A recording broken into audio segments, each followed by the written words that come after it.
Okay, ഇനി നമുക്ക് പ്രപ്പോസിഷനും കൺജക്ഷനും ഇൻ്റർജെക്ഷനാണ് പറയാനുള്ളത്. അത് പേര് കേൾക്കുമ്പം അതെന്തോ വലിയ സംഭവമാണെന്ന് തോന്നും, പക്ഷേ ഇറ്റ് ഇസ് ഈസി. പ്രപ്പോസിഷൻ നമ്മൾ പറഞ്ഞിരുന്നു, ഒരു വസ്തുവിൻ്റെ സ്ഥലം അല്ലെങ്കിൽ അതിൻ്റെ സംയോജനത്തെക്കുറിച്ചുള്ള നമ്മൾ സൂചിപ്പിക്കാൻ വേണ്ടി ഉപയോഗിക്കുന്ന ചെറിയ ചെറിയ വാക്കുകൾ. ഇപ്പോൾ നമ്മൾ ഉദാഹരണത്തിന് നമ്മൾ ഇൻ സ്കൂളിൽ ഓക്കെ. അപ്പോൾ അവിടെ നമ്മൾ പറയുന്ന സമയത്ത് ഈ സ്കൂൾ എന്താണ്? ഈ സ്കൂൾ നൗണാണ്. ഇന്നിന് നമ്മൾ പറയാം പ്രപ്പോസിഷൻ എന്ന്. കാരണം സ്കൂളിൽ എന്ന് പറഞ്ഞില്ല. അപ്പോൾ ആ തരത്തിലുള്ള കാര്യങ്ങൾക്കാണ് എന്താ പറയുക, പ്രപ്പോസിഷൻ എന്ന് പറയുക. In, on, at, to, under, near, അതൊക്കെ എന്താണ്? പ്രപ്പോസിഷനാണ്. അതായത് ഒരു വസ്തുവിൻ്റെ ബന്ധത്തെ സൂചിപ്പിക്കുന്നത്. ഇതിൻ്റെ മുകളിലാണ്, അടിയിലാണ്, അല്ലെങ്കിൽ അടുത്താണ്, അല്ലെങ്കിൽ അതൊക്കെ ആ തരത്തിലുള്ള വാക്കുകൾക്കാണ് ഇംഗ്ലീഷിൽ പ്രപ്പോസിഷൻ എന്ന് പറയുന്നത്. ഓക്കെ.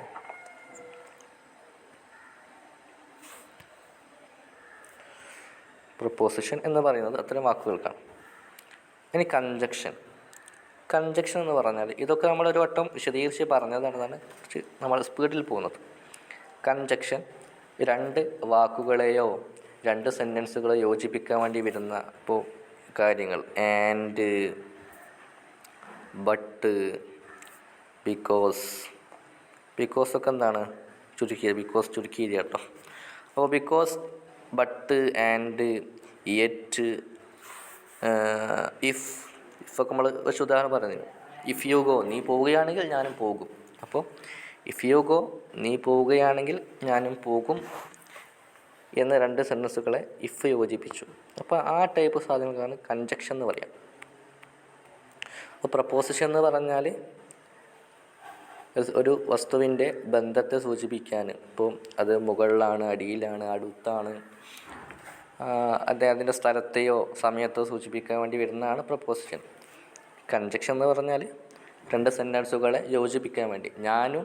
ഞാനും ഫായിസും, ഐ ആൻഡ് ഫായിസ്. അപ്പോൾ ആൻഡ് എന്താണ്? എന്നെയും ഫായിസിനെയും കണക്ട് ചെയ്തല്ലോ, ബന്ധിപ്പിച്ചല്ലോ. ഓക്കെ, അതിനാണ് കൺജക്ഷൻ എന്ന് പറയും.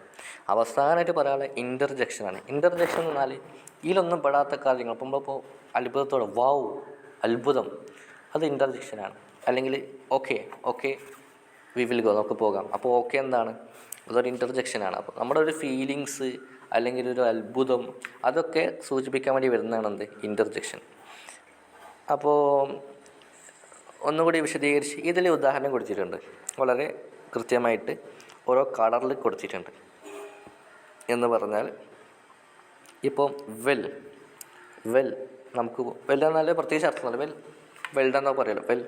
ഓക്കെ നമുക്ക് പോകാം. ഓക്കെ എന്ന് പറഞ്ഞ വേറൊരു ഓക്കെ പോലെ പറയുന്ന വേറൊരു വാക്കാണ് വെൽ എന്നത് ചുവപ്പ് കളറാണ് കൊടുത്തിട്ടുള്ളത്. അപ്പോൾ ചുവപ്പ് കളറാണ്, ഇൻ്റർജെക്ഷൻ്റെ കളറാണ് ചുവപ്പ് അല്ലേ. വെൽ എന്നുള്ളത് എന്താണ്? ഇൻ്റർജെക്ഷനാണ്. വി എന്നത് പ്രൊനൗണാണ്. കാരണം പ്രൊനൗണാണ് ആ കളറുള്ളത് വി.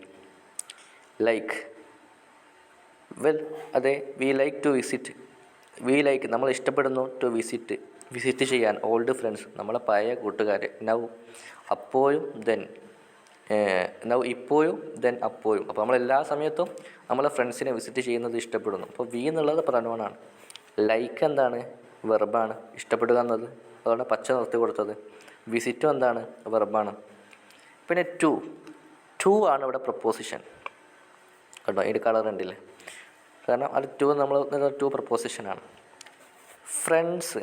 ഫ്രണ്ട്സ് എന്നുള്ളതാണ് നൗണാണ്, കൂട്ടുകാരൻ. അപ്പോൾ അവിടെ ഓൾഡ് എന്നുള്ളതാണ് അഡ്ജക്റ്റീവാണ്. കാരണം പഴയ ഫ്രണ്ട്സ്. അപ്പോൾ ഫ്രണ്ട്സിനെ നമ്മൾ വിശദീകരിച്ചു. പഴയ കൂട്ടുകാർ. ആ പഴയ എന്താണെന്ത്? അഡ്ജക്റ്റീവ്.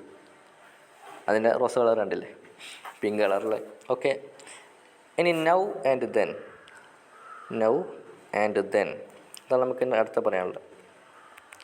അപ്പോൾ ആൻഡാണ് അവിടെ എന്ത്? കൺജക്ഷൻ. നൗവിന് ആൻഡാണ് എന്ത്? കൺജക്ഷൻ. കാരണം അതേ കളറിൽ നൗവിനെ ദെന്നിനെ യോജിപ്പിച്ചു. അപ്പോഴും ഇപ്പോഴും, അതാണ് ആൻഡാണ് അവിടെ എന്ത്? കൺജക്ഷൻ. അപ്പോൾ അവിടെ ഇനി നൗവും ദെന്നുമാണ് എന്ത്? അഡ്വർബ്. കാരണം എന്തായിരിക്കും കാരണം? നമ്മൾ വിസിറ്റ് ചെയ്യും എപ്പോൾ? ഇപ്പോഴും ചെയ്യും, അപ്പോഴും ചെയ്യും. അപ്പോൾ രണ്ടും വിസിറ്റിലേക്കാണ് ബന്ധം.